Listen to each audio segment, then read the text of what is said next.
ബീഹാറിൽ ആര് തന്നെ സർക്കാർ ഉണ്ടാക്കിയാലും ഇത്തവണ സീറ്റിന്റെ കാര്യത്തിലും വോട്ടിംഗ് ശതമാനത്തിന്റെ കാര്യത്തിലും വലിയ നേട്ടമുണ്ടാക്കാൻ പോകുന്നത് പ്രതിപക്ഷ പാർട്ടികളായിരിക്കും. 2019 നിന്നും വ്യത്യസ്തമായി പ്രതിപക്ഷം നേട്ടമുണ്ടാക്കുമെന്ന കാര്യം BJP അനുകൂല ദേശീയ മാധ്യമങ്ങൾ ഉൾപ്പെടെ ഇപ്പോൾ റിപ്പോർട്ട് ചെയ്തു വരുന്നുണ്ട്. BJPക്ക് 2019 സീറ്റുകൾ എന്തായാലും നിലനിർത്താൻ കഴിയില്ലെന്നാണ് NDA അധികാരത്തിൽ വരുമെന്ന് പ്രവചിക്കുന്ന രാഷ്ട്രീയ തന്ത്രജ്ഞർ പോലും പറയുന്നത്. BJPയുടെ പ്രധാന ഘടക കക്ഷിയായ നിതീഷ് കുമാറിന്റെ JDUവിന് വൻ പ്രഹരമാണ് പ്രവചിക്കപ്പെട്ടിരിക്കുന്നത്. ബീഹാറിൽ തുടർച്ചയായി ഭരിക്കുന്ന നിതീഷ് കുമാറിന്റെ ഭരണത്തോടുള്ള എതിർപ്പും അദ്ദേഹത്തിന്റെ അവസരവാദപരമായ നിലപാടുമാണ് NDAക്ക് തിരിച്ചടിയാവുക. 2019 JDUവും LJPയും ഉൾപ്പെട്ട BJP സഖ്യമാണ് 40 ലോക്സഭാ സീറ്റുകളുള്ള ബീഹാർ തൂത്തുവാരിയിരുന്നത്. 40-ൽ 39 സീറ്റുകളുമാണ് ഈ സഖ്യം നേടിയിരുന്നത്. മുഖ്യമന്ത്രി സ്ഥാനത്തും BJP പിന്തുണയോടെ തുടർന്ന നിതീഷ് കുമാർ പിന്നീട് കളം മാറിയാണ് RJDയുമായി സഖ്യമുണ്ടാക്കിയിരുന്നത്. അപ്പോഴും മുഖ്യമന്ത്രി സ്ഥാനം നിതീഷ് കുമാറിന് തന്നെയായിരുന്നു. ഇന്ത്യ മുന്നണിയുടെ പ്രധാന ശില്പിയായ നിതീഷ് കുമാർ അവിടെയും പക്ഷേ ഉറച്ചു നിന്നില്ല. വീണ്ടും BJP മുന്നണിയായ NDAയിലേക്ക് ചാടിയ അദ്ദേഹം ഇപ്പോൾ BJP പിന്തുണയിലാണ് ബീഹാർ മുഖ്യമന്ത്രിയായി തുടരുന്നത്. ഇങ്ങനെ അവസരവാദപരമായ നിലപാട് സ്വീകരിക്കുന്ന മറ്റൊരു പാർട്ടിയും ഇന്ന് ഇന്ത്യയിലില്ല. നിതീഷ് കുമാറിന്റെ ഈ അവസരവാദത്തിനുള്ള ശക്തമായ മറുപടിയാണ് ലോക്സഭാ തിരഞ്ഞെടുപ്പിൽ ഉണ്ടാകാൻ പോകുന്നത്.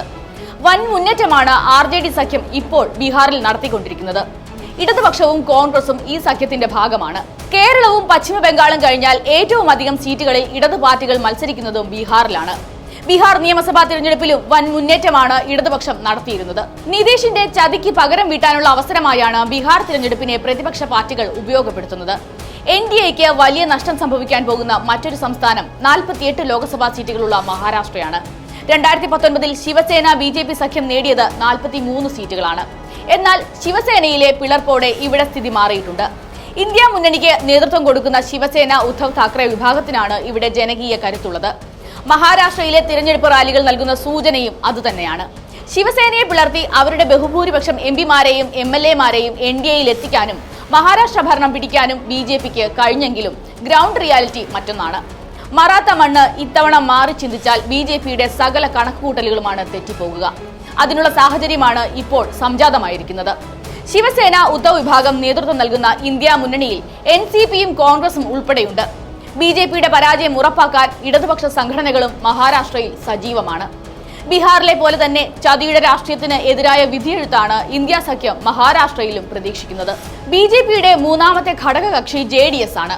മതേതര പാർട്ടിയായി അറിയപ്പെട്ട ആ പാർട്ടിയും അവസരവാദ നിലപാട് സ്വീകരിച്ചാണ് NDAയിൽ ചേക്കേറിയിരിക്കുന്നത്. എന്നാൽ JDSന്റെ സ്ഥാനാർത്ഥിയും മുൻ പ്രധാനമന്ത്രി ദേവഗൌഡയുടെ കൊച്ചുമകനുമായ പ്രജ്വൽ രേവണ്ണ ഗുരുതരമായ സ്ത്രീപീഡന കേസിൽ അകപ്പെട്ടതോടെ കർണാടകയിലെ BJPയുടെ ഉള്ള പ്രതീക്ഷയ്ക്കും തിരിച്ചടി നേരിട്ടിരിക്കുകയാണ്. 2019 BJP ഒറ്റയ്ക്ക് മത്സരിച്ച് 28-ൽ 25 നേടിയ സംസ്ഥാനമാണ് കർണാടക. ആ സംസ്ഥാനത്താണിപ്പോൾ സ്വന്തം ഘടകകക്ഷി തന്നെ BJPക്ക് വില്ലനായി മാറിയിരിക്കുന്നത്.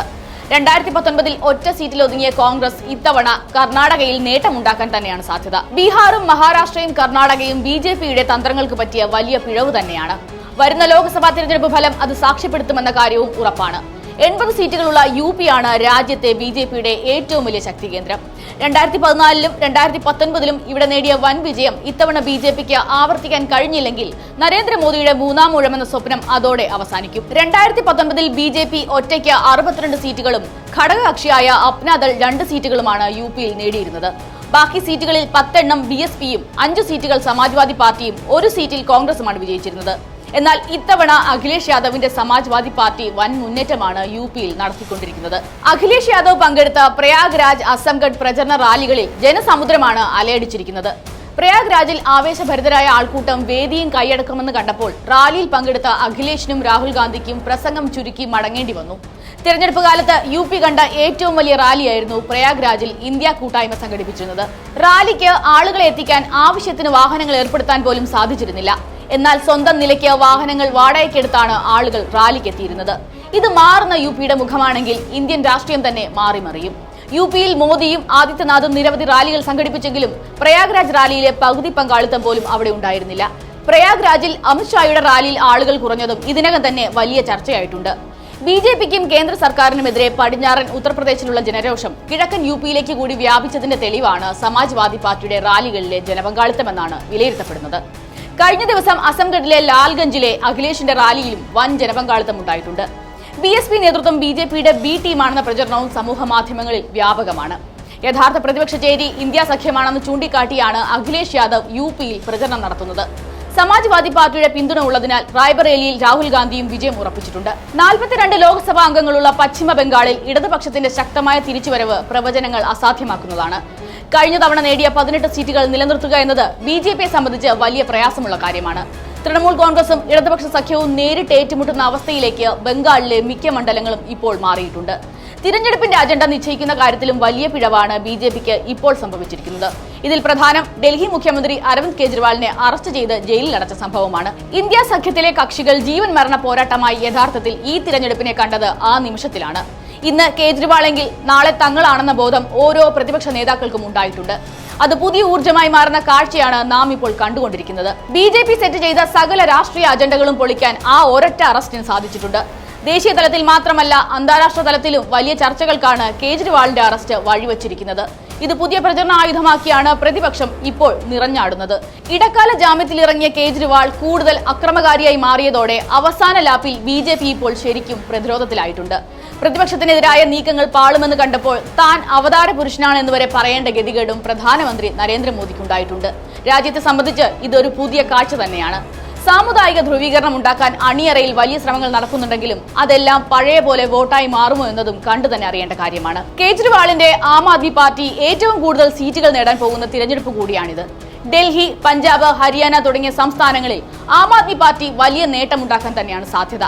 പ്രതിപക്ഷ പാർട്ടികളിൽ മിക്കവാറും എല്ലാ പാർട്ടികൾക്കും സീറ്റുകളും വോട്ടും കൂടുമ്പോൾ നഷ്ടപ്പെടാനുള്ളത് BJPക്കും അവരുടെ ഘടക കക്ഷികൾക്കും മാത്രമാണ്. കണക്കുകളും ഇപ്പോഴത്തെ ട്രെൻഡുകളും നൽകുന്ന സൂചനയും അതുതന്നെയാണ്. കാര്യങ്ങൾ ഇങ്ങനെയൊക്കെ ആണെങ്കിലും നാം തിരിച്ചറിയേണ്ട മറ്റൊരു കാര്യം കൂടിയുണ്ട്. ഒരിക്കലും രാജ്യത്തെ ഏറ്റവും വലിയ ഒറ്റ കക്ഷിയാകാൻ കോൺഗ്രസിന് കഴിയുകയില്ല. ഈ പ്രതികൂല കാലാവസ്ഥയിലും അതിന് കഴിയുക BJPക്ക് തന്നെയാണ്. അങ്ങനെ സംഭവിച്ചാൽ രാഷ്ട്രപതി ഏറ്റവും വലിയ ഒറ്റ കക്ഷിയെ സർക്കാർ ഉണ്ടാക്കാൻ ക്ഷണിക്കുമെന്നതും ഓർത്തുകൊള്ളണം. വ്യത്യസ്ത വീക്ഷണങ്ങളാലും അധികാരമോഹങ്ങളാലും സമ്പന്നമായ പാർട്ടികൾ ഇന്ത്യ സഖ്യത്തിലും ഉള്ളതിനാൽ BJPയുടെ ഓപ്പറേഷൻ താമര തന്നെയാണ് ആ ഘട്ടത്തിലും വിജയിക്കുക. ഖദർ മിന്നൽ വേഗത്തിൽ കാവി അണിയുന്ന പുതിയ കാലത്ത് മോദിയെ സർക്കാർ ഉണ്ടാക്കാൻ രാഷ്ട്രപതി ക്ഷണിച്ചാലും ആ മിന്നൽ വേഗം തന്നെയാണ് പ്രകടമാകുക. കമ്മ്യൂണിസ്റ്റ് പാർട്ടികളെ പോലെ പ്രത്യയശാസ്ത്രപരമായ കടുത്ത എതിർപ്പ് BJPയോട് മറ്റ് പാർട്ടികൾക്കും നേതാക്കൾക്കും ഇല്ലാത്തിടത്തോളം കാലം വീണ്ടും വീണ്ടും ചരിത്രം ആവർത്തിക്കപ്പെട്ടാലും അത്ഭുതപ്പെടാനില്ല.